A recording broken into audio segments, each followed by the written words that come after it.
first start with a Skinner blend between black, white, turquoise, and cobalt blue. I am cutting the top colors on the edge, the white and the black that are still pure. And then I will be cutting this in several pieces. The edges I'll put to the side, and the middle I will double it, mirror it, so that the central piece of my necklace will be on mostly white, while the edge pieces will be on mostly black. And of course I must first level everything nicely. After which I will be puzzling together my mokume gane slices. You will see this one is the intermediate level piece, as it's a little bit more complicated than the color, as it involves combining two different techniques in the same piece.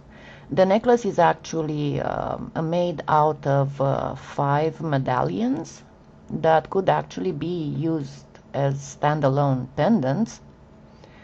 But as you can see, I am first flattening my pieces. I put a few to the side because obviously I will have too many, so I will just make a cuff so I can put to good use whatever clay I have left over. But I'm starting to, after I leveled all the pieces to the same thickness, I am puzzling them together so that I can form the shapes of my medallions. And of course it will involve a lot of using the roller until I can put the whole sheet through the pasta machine on the thinnest setting. Actually, it's not the thinnest, it's the second thinnest setting. And I am starting to cut my pieces. I'm trying to get color, a little bit stronger color, to be more towards the middle or inside the piece that's going to be in the medallion. And I'm putting aside the extra pieces because those can be puzzled again. They are reusable. So that will be my central one. And now the next in size, that will be a little bit smaller.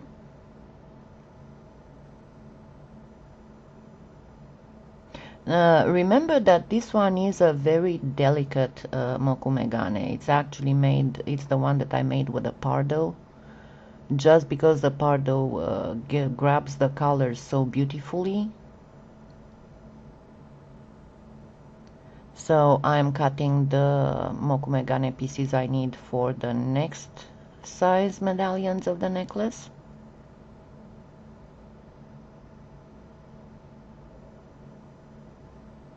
And trying to, if you're not comfortable with free cutting, make yourself some templates. I am fairly comfortable with free cutting because, well, so many years.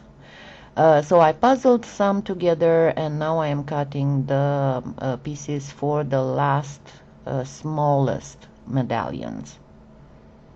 And as you can see, I'm still trying to get some more colorful areas to be in the middle of the medallions. After which I will be placing my mokume gane pieces on the Skinner blend. But before that, I take some white pearl and I will do a mica shift. I will post in the description of the video where you can get these stamps. I think that this one matches beautifully the mokume gane theme, because it's a little bit airy, watery, whatever you want to call it. So As I said, I will be shaving this area, and I'm sorry if from time to time my hair comes in the frame, but I wanted for you to be able to see very well what I'm doing. So after I shave it and I flatten it a little bit, I'm placing the mokume gane pieces on the Skinner blend. It's okay if it's not perfectly straight because you're going to trim it. And remember, don't throw away any piece because everything will go on that cuff. It can be repurposed and the cuffs looks beautiful.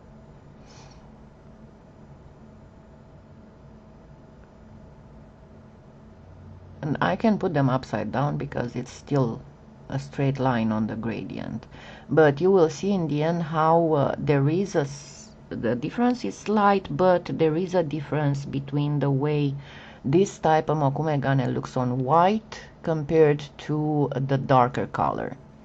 And first I do a rough cut because every little sliver, even if I'll have just slivers of that Skinner blend, they will still be usable.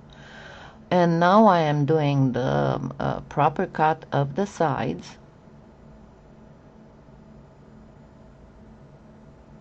It's still not the final cut yet, but this is the straight cut. That's why I said before that you don't have to worry if the lines don't look very straight for the moment. And after I cut all the mokume gane part of the medallions, I will be cutting some strips of the mica shift, and then I will put the strips on each side of the medallion, and that way they get to almost the same thickness. You notice that I am not placing them on any kind of background, just because I don't want any kind of distortion, and if they will be on a background, the moment you start flattening, there will be distortion in the line between the mokume gane and the mica shift strips. So what I am doing instead, I am placing them very carefully on a piece of wax paper, making sure that the lines are perfectly aligned, and then using the roller I am practically blending, sticking the two sides together. After which I do the final cut on the medallions, and I will bake them on my little vase that gives them a little bit of a domed aspect. So the bottom part of the medallion is straight, but the top I will make it slightly curved, and I'm using my flexible blade to do that cut, after which it goes on the vase. Remember, I prefer to bake on glass a medium because I can see from the back if I have trapped any air bubble or not. Then once they are baked, I am going to use the same texture sheet to do a backing on each piece, and I will show you just the central medallion. All the other ones are the same except for the little cameo I am putting on it. I am placing the texture going vertically, and first I'm doing a rough trim, making sure that I didn't trap any air bubbles between the raw clay and the baked clay. Then I do a precise trim,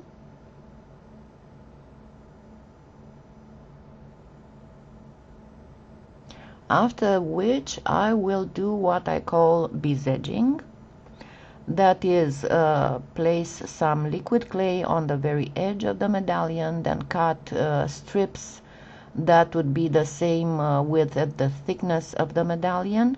Then place the strips along the edge.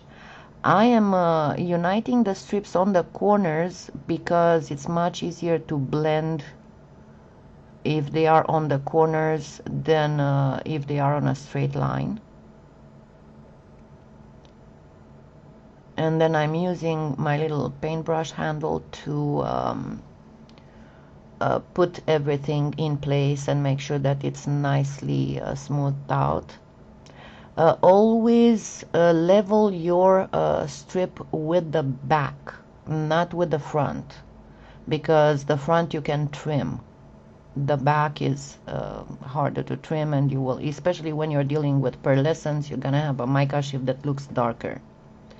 So once I am sure that all the strip is well stuck to the medallion on the sides, I will trim the front,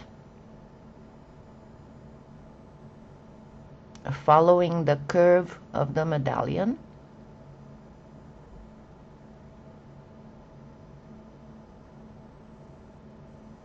And remember, every time that using a pearlescent as a backing, every time that you are preparing a new sheet for a texture sheet, make sure that you go through the pasta machine enough times to get the mica shift sheen,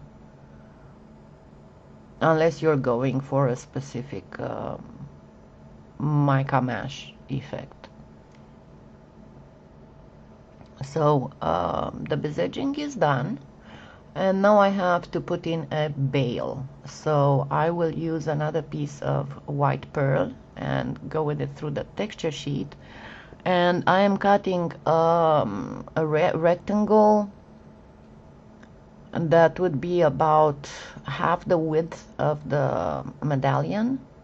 I'm using a dowel, but you can use a paintbrush handle. I found these dowels at the Dollar Tree, and I am placing it on the back of the medallion in the most curved area, and then I will blend, first of all, press the inside to make sure that it's well adhered, and then blend that end to the rest of the texture on the back so it would look nice.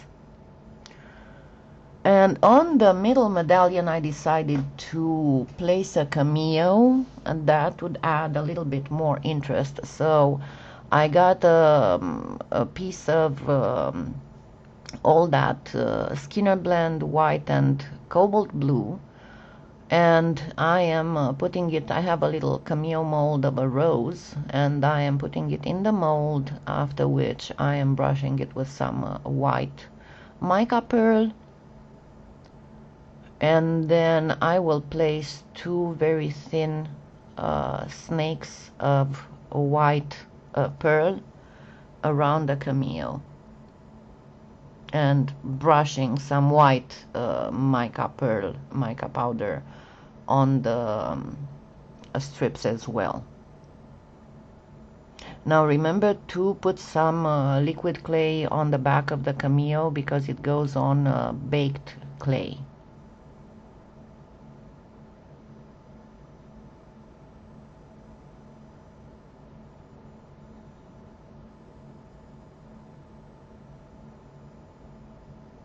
Sorry, I kind of had to skip over some stuff here because I had gone severely off camera. I have no idea why.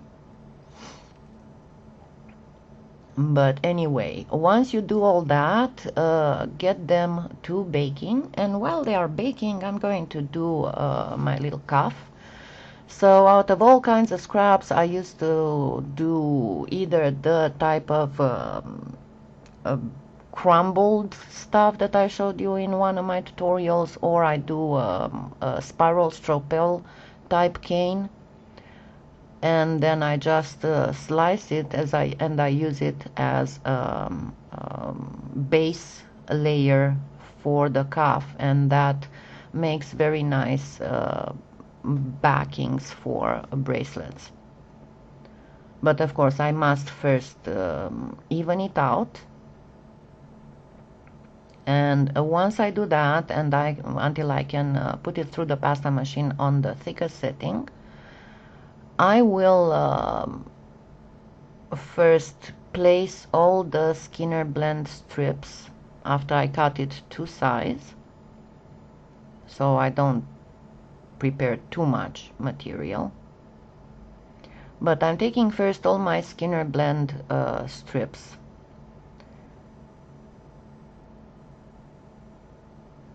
and puzzle them on the back of that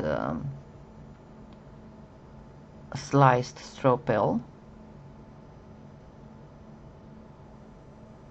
and then I will even this one first using the roller. Remember, always put a piece of wax paper on top of whatever you're evening, so that the clay would not stick to the roller. And from time to time release it from the wax paper so it has room to expand, otherwise it will start rippling. And then I will start puzzling my remaining mokume gane slices.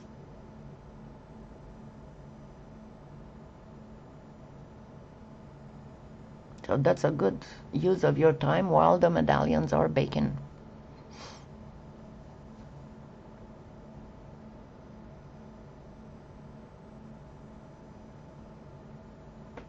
And of course follows a lot of rolling to make sure that everything is nice and even and level. After which I place it on my easy cuffs. And for a very detailed process on how to do cuff bracelets, look, I'm going to link it my easy cuffs review, because in that one I actually show how to do bracelet cuffs on 3 different medium, on a jar, on a regular bangle, and on the easy cuffs. So as you see, I first smooth it over the working space, after which I use the roller to bend the clay over the edge. Then I fold it with my fingers, and then I use the roller again to form a nice curved edge. And then I go a little bit stronger with the roller so that the clay will be caught between the roller and the edge of the easy cuffs, and it will get trimmed automatically. And that way I don't, that's the big advantage of the easy cuffs, the way that they are designed. You don't have to worry about trimming or anything. You can do a perfect trim using just your roller, as you can see here. Once I go with the roller all around it, everything comes off in one piece, and I am left with a beautifully shaped cuff. I'm going over the edge to make sure that it's even all over the place. And then I am pretty much done, and this one is ready to be baked too. I am going to varnish it using Kato liquid clay, and that's what I used on the medallions as well.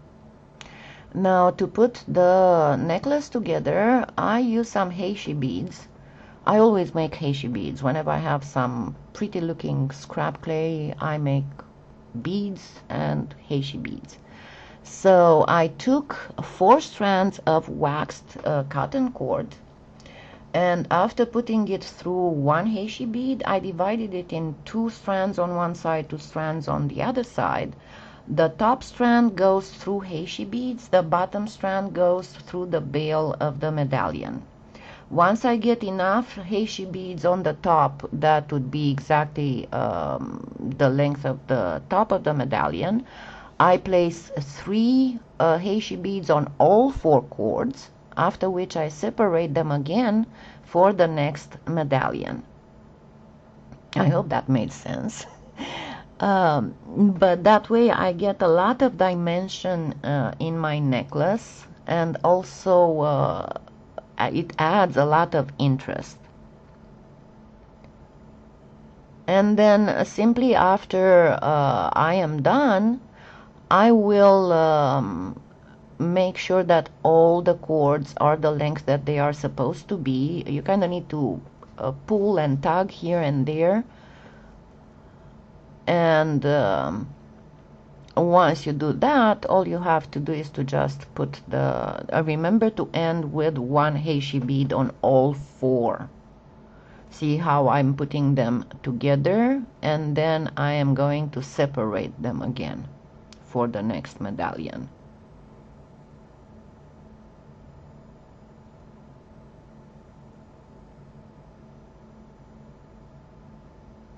And once I'm done with all of them, I end with one heishi bead on all four cords, after which I will do a simple wire wrap, and I'm using some thin metal end caps and a toggle clasp.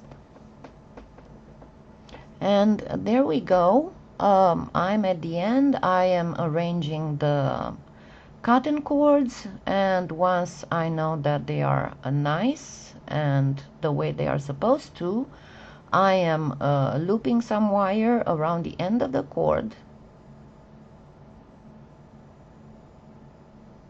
and then cut the excess cord and get it through the end cap, and then do a wrapped loop to attach the toggle. And you can place some glue if you want, but these are so tight that I didn't really think that it needs glue. And here's a pretty necklace done with a mokume gane, in which I only used translucent and silver leaf. Happy claying!